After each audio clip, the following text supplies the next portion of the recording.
হাদিস নম্বর 40।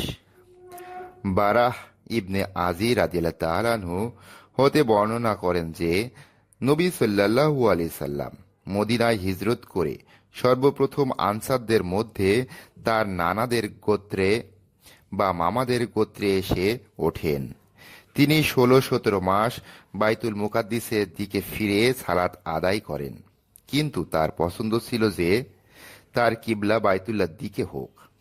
আর তিনি বাইতুল্লাহর দিকে প্রথম যে সালাত আদায় করেন তা ছিল আসরের সালাত, এবং তার সঙ্গে একদল লোক সেই সালাত আদায় করেন।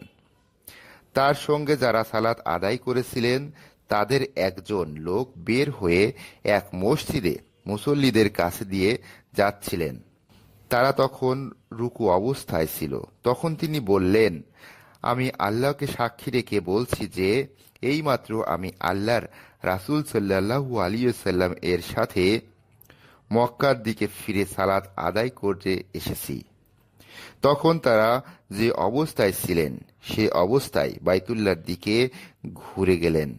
রাসূলুল্লাহ সাল্লাল্লাহু আলাইহি ওয়াসাল্লাম যখন বাইতুল মুকাদ্দিসের দিকে সালাত আদায় করতেন তখন ইহুদিদের ও আহলি কিতাবদের নিকট এটা খুব ভালো লাগতো, কিন্তু তিনি যখন বাইতুল্লাহর দিকে তার মুখ ফিরালেন তখন তারা এটি খুব অপছন্দ করল।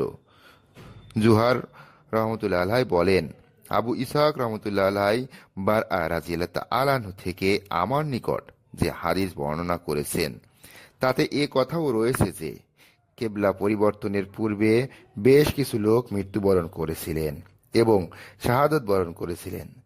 তাদের ব্যাপারে আমরা কি বলবো সেটা আমাদের জানা ছিল না।